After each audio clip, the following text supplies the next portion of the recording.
Hello दोस्तों, आज की इस वीडियो में हम 27 फरवरी को आए हुए फिजिक्स के पेपर का पूरा सॉल्यूशन देखने वाले हैं। कौन कौन से प्रश्न पूछे गए थे उन सभी का हम सॉल्यूशन करेंगे। तो यह पेपर सेट नंबर है 346 DY है। इसका संपूर्ण हल आज हम करने वाले हैं, तो वीडियो को अंत तक देखिएगा और देख लीजिएगा कौन कौन से प्रश्न आपने सही किए हैं। ठीक है, तो आइए स्टार्ट करते हैं और देखते हैं।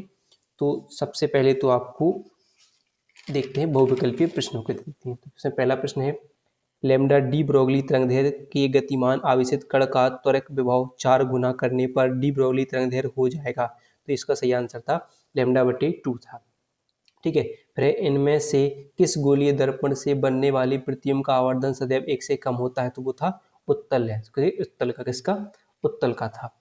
सही आंसर उत्तल था। फिर क्या है अगला कि +3 माइक्रो कूलाम तथा +8 माइक्रो कूलाम वाले दो बिंदु आवेशों के बीच F न्यूटन का कूलाम प्रतिकर्षण बल कार्य करता है। यदि दोनों को ±5 माइक्रो कूलाम का आवेश दिया जाए तब उनके बीच बल तथा बल की प्रकृति होगी। तो देखिए, इनको हम थोड़ा सा हल करके आपके लिए यहीं पर बता देते हैं। ठीक है, कैसा करना था कि मान लीजिए आपने क्या पढ़ा है, F अनुक्रमानुपाती Q1 × Q2, यानी दो बिंदु आवेश बीच लगने वाला बल दोनों आवेशों के परिणामी गुणनफल के क्या होता है? अनुक्रमानुपाती होता है। तो यहाँ पर देखेंगे आप कि F बराबर क्या मान लेते, F बराबर मान लेते इसके लिए। तो पहला आवेश क्या है? ठीक है, पहला क्या है आपका 3। ठीक है, दूसरा क्या है 8। तो 3 8 24, यानी पहला बल कितना है? 24 है। अब अगर हम नया बल देखें, इसे हम F' मान लेते हैं, तो इसमें भी बात क्या करेंगे, इसमें से क्या करें हम 5 माइक्रो कूलाम का आवेश हटा दें। तो हम क्या करें, इसमें से Q1 Q2 मान लेते हैं। पहले मान लीजिए कि इसे Q1 मान लेते हैं, तो कितना हो जाएगा? तो 3 में से पहले क्या घटाएंगे? 5 घटाएंगे। ठीक है, तो 3 में से 5 घटाएंगे तो माइनस के 2 माइक्रो कूलाम।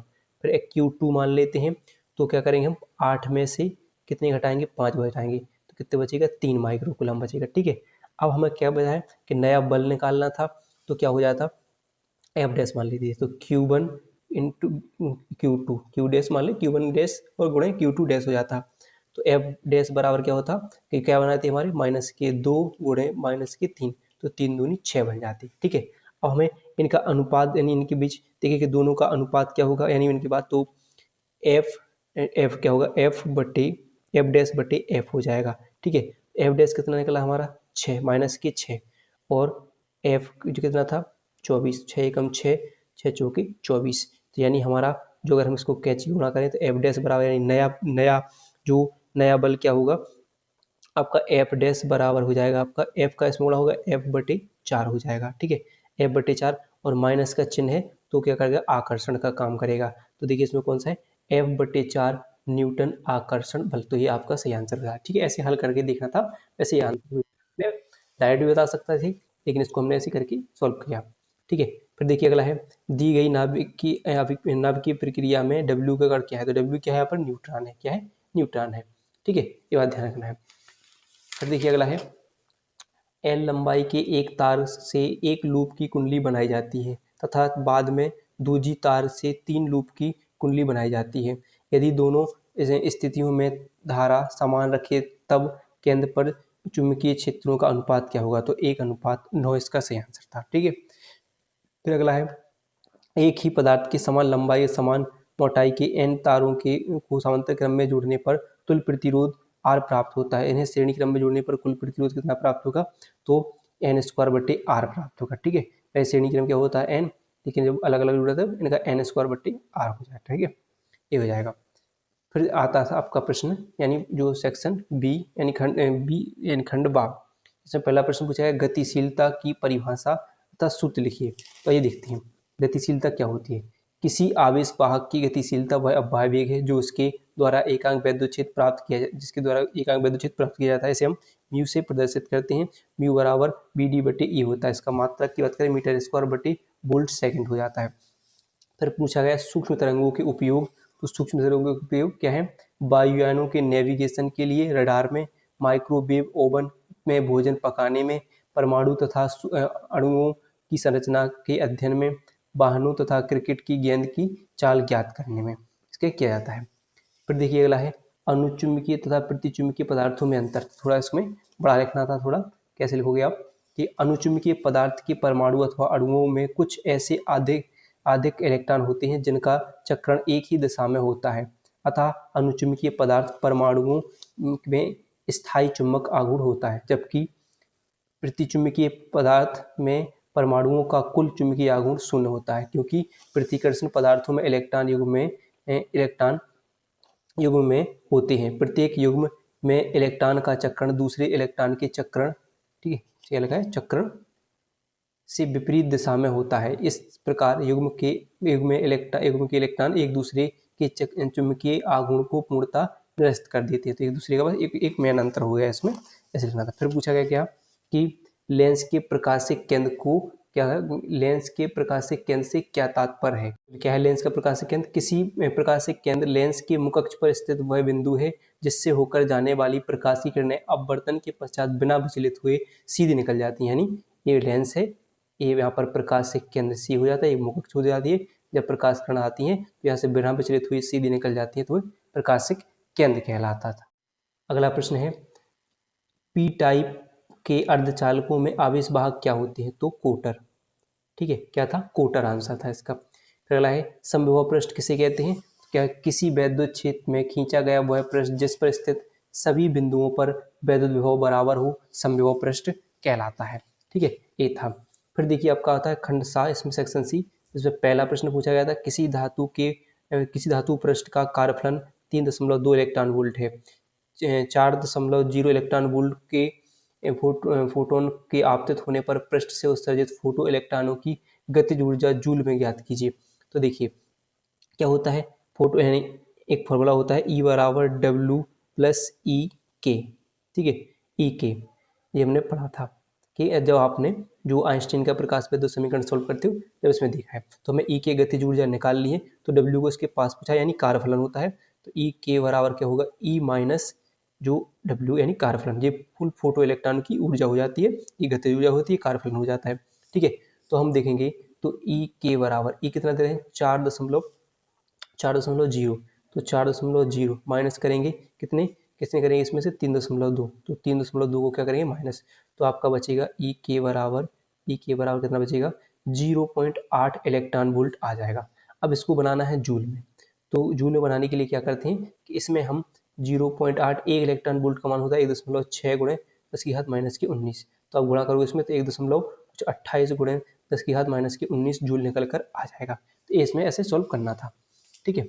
फिर देखिए अगला प्रश्न है, किसी तांबे के तार में प्रवाहित धारा को इससे दोगुनी त्रिज्या के तार में प्रवाहित करने पर इलेक्ट्रॉनों के अवगमन वेग पर क्या प्रभाव पड़ेगा, एक पढ़ना था, ठीक है। अगला प्रश्न था, रेडियो एक्टिव घटना क्या है, कितने प्रकार के रेडियो एक्टिव क्षय होते हैं, ये 2 अंक वाला प्रश्न था। फिर ठोसों में ऊर्जा बैंड के आधार पर चालक एवं अर्धचालक में अंतर समझाइए, ये मैंने पिछले पेपर में मैंने बताया था इसके लिए, ठीक है। फिर अगला प्रश्न है, यहाँ से खंड दा में पूछा गया था डी में कि N1 अपवर्तनांक तत्व का एक आयताकार कांच का गुटका ABCD है, N2 N1 N2 है, दिया है अपवर्तनांक के द्रव्य में रखा है, एक प्रकाशीय किरण गुटके के पृष्ठ AB के चित्रानुसार आपतित होती है, आपतन कोण अल्फा का वह अधिकतम मान ज्ञात कीजिए जिससे किरण केवल दूसरे पृष्ठ CD से क्या हो निकल जाए, ठीक है। तो इनको कर लेना, हम अगली वीडियो में इनको कराएंगे सबको अच्छे से। पहले आप देख लीजिए कौन कौन से प्रश्न पूछे गए थे, ठीक है। अभी हम इसमें शॉर्ट वाले आपको करा दिए हमने। तो देखिए गॉस की प्रमेय का उपयोग करते हुए एक समान आवेशित गोलीय खोल के बाहर किसी बिंदु पर वैद्युत क्षेत्र का सूत्र ज्ञात करना था, ठीक है, गॉस प्रमेय के अनुप्रयोग आ गए। फिर एक प्रश्न था, धारा मापी को आमीटर में कैसे रूपांतरित करते हैं, एक धारा मापी की कुंडली का प्रतिरोध 15 ओम है तथा इसमें 4 मिली एम्पियर की धारा से पूर्ण स्केल विक्षेपित प्राप्त होता है, इसे 6 एम्पियर तक की धारा मापने के लिए कैसे बदला जा सकता है, बहुत ही अच्छा प्रश्न था। फिर प्रश्न पूछा गया था, देखिए कि एक फोटोन तथा एक प्रोटॉन की डी ब्रोगली तरंगदैर्घ्य क्रमशः λ1 तथा λ2 है, दोनों की ऊंचाई E समान है, यदि फोटोन का द्रव्यमान m तथा प्रकाश की चाल c हो तो सिद्ध कीजिए λ1/λ2 बराबर c√2m/e सिद्ध करना था, ठीक है। इसको हम सबको करेंगे हम एक करके। फिर देखिए ये भी मैंने एक पिछले पेपर बताया था, अच्छे प्रश्न था, विस्थापन धारा से क्या तात्पर्य, विस्थापन धारा तथा चालन धारा में अंतर है, क्या अंतर है, और इनमें सूत्र लिखना था। फिर एक न्यूमेरिकल ये आ गया था। फिर इसमें एक और प्रश्न पूछा जाएगा, एक सामान्यतः प्लेट संधारित्र की धारिता 20 माइक्रोफैराड है, प्लेट के बीच की दूरी 4 मिलीमीटर है, इसे बैटरी द्वारा 100 वोल्ट तक आवेशित करके बैटरी हटा देते हैं। अब प्लेटों के बीच 2 मिलीमीटर मोटी परावैद्युत पट्टी यानी के बराबर 1/4 रख देते हैं। तो ज्ञात कीजिए कि क्या ज्ञात करना था, प्रत्येक प्लेट का अंतिम आवेश और प्लेटों के बीच विभवांतर। इन सबको करेंगे हम। इसमें एक और प्रश्न पूछा गया था, चित्र में प्रदर्शित कीजिए कि प्रतिबाधा, शक्ति गुणांक, धारा तथा वोल्टेज के बीच कालांतर। ये करना था। ठीक है, सही है, प्रश्न बढ़िया था, प्रश्न पेपर बढ़िया था, अच्छे प्रश्न थे। फिर देखिए मेलस का नियम आ गया है। ठीक है, मेलस का नियम पूछ लेगा था और साथ में एक सवाल भी था उसके। फिर आया देखिए एम्पियर का परिपथ नियम, इसकी सहायता से धारावाही परिनालिका के भीतर चुंबकीय क्षेत्र का व्यंजक ज्ञात करना था। बढ़िया प्रश्न था। फिर क्या था, दिए गए परिपथ की सहायता से आर प्रवाहित धारा। तो अच्छे प्रश्न थे, सवाल थे। पीएन संधि डायोड का उत्क्रम अभिन्नत अवस्था में परिपथ चित्र बनाइए तथा इससे संबंधित धारा और वोल्टेज के परिवर्तन का ग्राफ खींचिए। एवलांस भंजन से क्या तात्पर्य है? बहुत बढ़िया प्रश्न था। फिर देखिए एक सवाल हो गया एक और, फिर इसमें निकालनी थी प्रत्यावर्ती धारा से और एक पीएन संधि डायोड वाले से सवाल था। सही था प्रश्न। फिर देखिए अगला प्रश्न था, किसी एक पतले लेंस के लिए फोकस दूरी का सूत्र यानी वही लेंस मेकर का सूत्र 1/f बराबर n-1/r1 - 1/r2 सिद्ध करना था। फिर था सातवां, प्रकाश तरंगों के विवर्तन तथा व्यतिकरण में अंतर लिखना था। यंग के प्रयोग में फ्रिंज की चौड़ाई का सूत्र, स्लेटों के बीच का अंतराल 1/2 तथा स्लेटों के द्वार और पर्दे के बीच की दूरी दोगुनी करने पर फ्रिंज की चौड़ाई पर क्या प्रभाव पड़ेगा? यदि पूरा प्रयोग जल में रख दिया जाए तब फ्रिज की चौड़ाई पर क्या प्रभाव पड़ेगा? ऐसे करना था। फिर देखिए अगला है, हाइड्रोजन परमाणु के लिए बोर मॉडल के अभिग्रहितों को स्पष्ट कीजिए। हाइड्रोजन परमाणु की ऊर्जा n = 1 से n = 2 के बीच संक्रमण संगत है, उत्सर्जन और अवशोषण बताना था उसमें। ठीक है, बाकी आपका एक प्रश्न लास्ट था कि द्रव्यमान संरक्षण नियम एवं न्यूट्रॉन का विखंडन एवं एक प्रोटॉन एक बीटा कण तथा एक एंटी न्यूट्रिन में होता है, विखंडन प्रक्रिया है। ठीक है, तो इसमें बताना था विखंडन प्रक्रिया। बाकी सब प्रश्न बढ़िया थे। वो प्रश्न नंबर 9 भी बस इंपोर्टेंट था, बढ़िया प्रश्न था। फैराडे के वैद्युत चुंबकीय प्रेरण नियम बताने थे, एक सवाल आ गया था साथ में, बढ़िया प्रश्न थे। अथवा में पूछ लिया गया था कब कि श्रेणीबद्ध एलसीआर प्रत्यावर्ती धारा परिपथ में अनुनाद के लिए आवश्यक प्रतिबंध चित्र द्वारा समझाइए। अनुनाद आवृत्ति किन बातों पर निर्भर करती है? अच्छे प्रश्न थे, बढ़िया पेपर था। अब इन सबको हम एक अगली वीडियो में सॉल्व कराएंगे, पूरे के पूरे 2 अंक 3 अंक वाले प्रश्न 2 अंक वाले कराएंगे, फिर जो आपके 5 अंक वाले बनेंगे उनको कराएंगे। तो वीडियो पसंद आई हो तो वीडियो को लाइक और चैनल को सब्सक्राइब करना ना भूलिएगा।